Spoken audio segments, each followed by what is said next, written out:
Hey guys, welcome back to my channel. First off, I would like to say that I do appreciate everyone's comments in the video yesterday pertaining to the situation with my mom. It's very much appreciated, and I am definitely going to be forwarding all of those thoughts her way. It is Saturday morning, so I was sitting here doing some research on the Dylan Rounds case, which, side note, what the hell, you guys? What in the hell is actually going on in that situation? Holy crap. But I ran across a video that Plunder posted last night, and it has some really important information that I deem extremely important, and I'm here to share it with you guys. I have a link to Plunder's video, but I'm going to read this Facebook post to you guys, because this is a Facebook post from a man who claims to be a dive master, okay? 15 years worth of scuba experience, and he claims to have had equipment ready and willing to go at any given moment. He was offering and offering and offering his help and was turned down more than once. Again, the link to the video that she has this in is going to be below, but I'm not going to take the screenshot from her video. I am going to read this post. Okay, here we go. I am a Truckee local of 15 years who spends a lot of time flying hot air balloons over Prosser Reserve. I'm also a dive master trained in underwater search and recovery. 2 days after Kiely's disappearance, I approached Mission Command and offered to use my gear to swim the shoreline. I have 10 charged scuba tanks, 3 sets of gear, a boat, and all the necessary tools to perform a safe and effective mapped underwater search.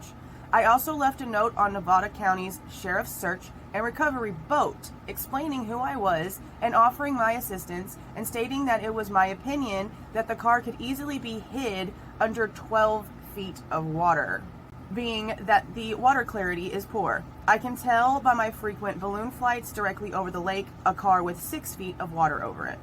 Well, that's interesting. It could be completely hidden.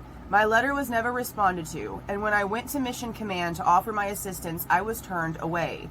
I have intimate knowledge of the reservoir. I know where the party spot was, and it was my intention to search the boat ramp area first and then the shoreline off the party spot. So he wanted to go north first and start at the boat ramp and then come around to what eventually would have put him right where Kiely's car was. Then he goes on to say, Nevada County Sheriffs and Placer County Sheriffs told me that they had it covered and that diving would be a waste of time, being as they are using much more sophisticated equipment. Am I getting on y'all's nerves yet? Because I'm really trying to prove a point here.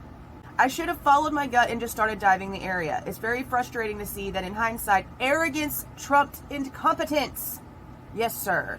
Finding her in her vehicle over a week sooner could have saved a lot of things: anxiety for the family, a lot of volunteers' time, and resources. Not to mention money for the taxpayers. Just a bit of a rant because it's very frustrating and I've been thinking about it nonstop. Like I said, I never got a response to my letter. So this beautiful soul of a person not only called and went down there to command several times, but even was leaving letters for someone to get in contact with him because he desperately wanted to help in the search. And he was trying to do the right thing and get them to allow him to, instead of just going in and doing it himself like he wanted.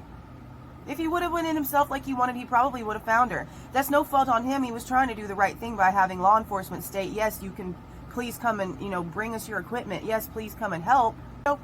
Nothing, nada, zilch. So we not only have them turning down help from someone local who knew the water, had the expertise, and could have had this done in a few days, but they acted salty about the fact that AWP even found her. They purposely tried to get them to not look in that area by giving them grids telling them where they could and could not go and where they deemed already cleared or not. They allowed a teenager to completely take charge of this case the second that it became public, and allowed kids to be dropped off at meetings with this said teenager with no parental supervision and no one around to make sure what was going on was legit, in order for these teens to give her the tips so that she could decide which ones could go to the cops or not. Law enforcement denied help that was offered by a civilian with perfect expertise and equipment for water searches, stating that they had specialized equipment, more expensive specialized equipment, so him doing his searches would be pointless, but then turn around and use that same equipment as the excuse why AWP found her instead? If something were to happen to my daughter, and the law enforcement in charge were this shady and arrogant and untrustworthy and irresponsible, I'd want people to know. I would want everyone to know. You guys, just like Uvalde, need to be completely replaced.